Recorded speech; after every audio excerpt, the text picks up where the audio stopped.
so we're now going to cut a fringe section, or fringe area through here.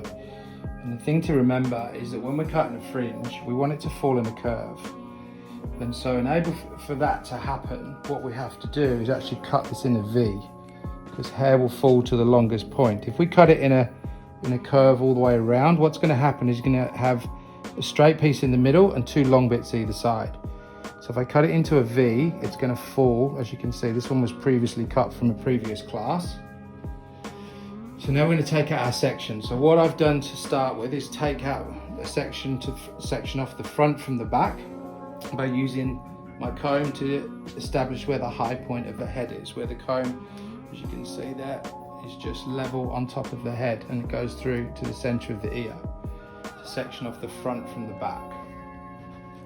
And then what I'm going to do is place a comb on the forehead and a comb on the widest part of the head, and so they make a right angle, so not at different angles, it's got to be a complete right angle, is exactly where my fringe section is going to come down to on the side. So we're going to work that down just to the side here.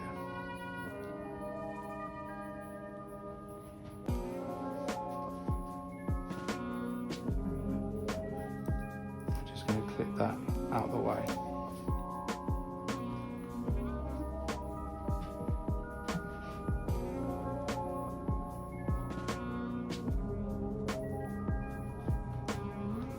Now the same on the opposite side, so placing my comb on top of the ear, keeping it straight, and then just working across, and I can see exactly where those combs press. Can you just come over the top there, Jane, just so you can see that angle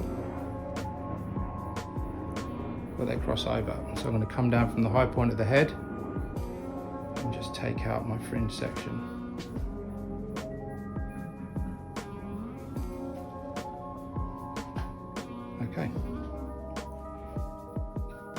Okay, so we've now got our triangle fringe section in the front, and what I'm going to do is just place my comb again on the top, and where that comb leaves the scalp, which is right here, I'm going to take out a V. So I create like a diamond shape in the front. So basically what that does is it follows the hairline up and around. And we just take out that triangle, just make sure that that's a bit more even on the top. And I'm just going to lightly clip that behind, because I don't want it to get too much of a kink in there.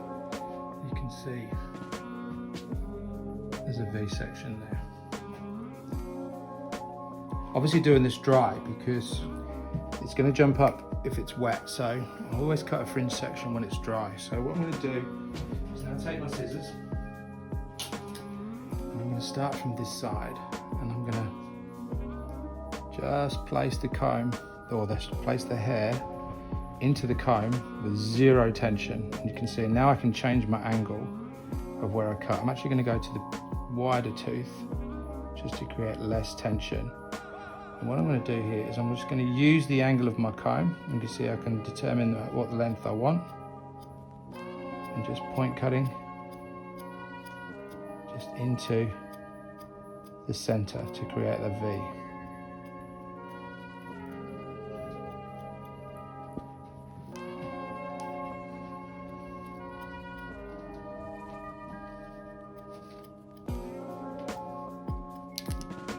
As you can see, just working that through there. Just so it drops down all in one line. There's no lumps or deviation in angle, it's just a continuous line through to my longest point, which is on the side. Watch out, Dolly. Come through the opposite side, exactly the same way, placing my comb behind, so zero tension. You can see I've just gone a little bit wider on this side. Just point cutting up to the center.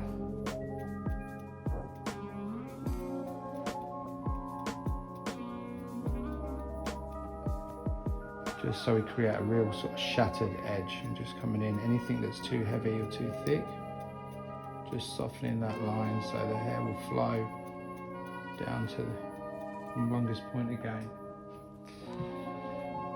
Just get rid of any strays.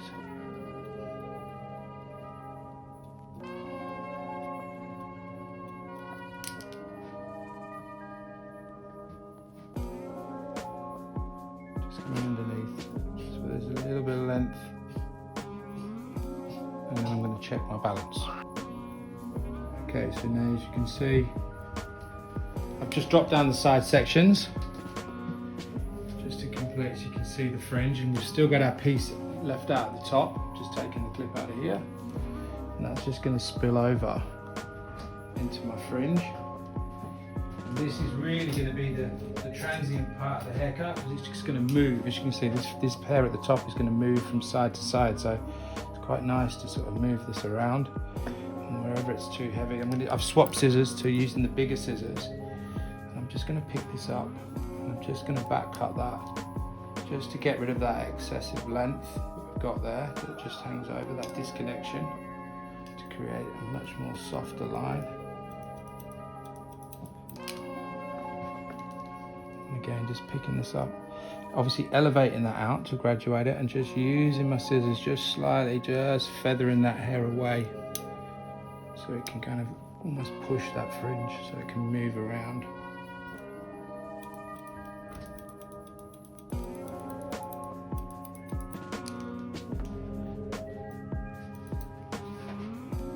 Just lifting this up, and just again, just softening any extra pieces.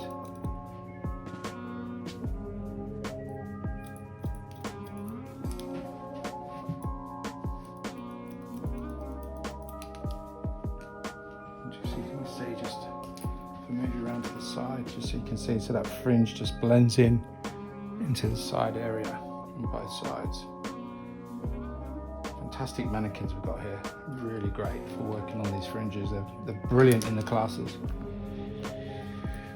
Okay, just a little bit of detailing, just in case there's anything that's just moving around.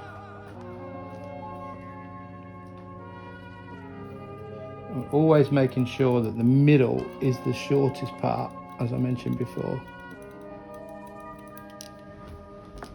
just so the hair will fall to the side.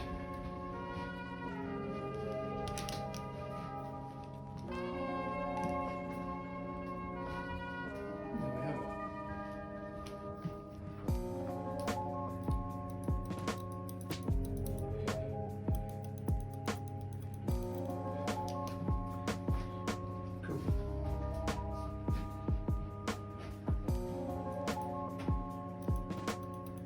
it. And there we have a really nice curved fringe.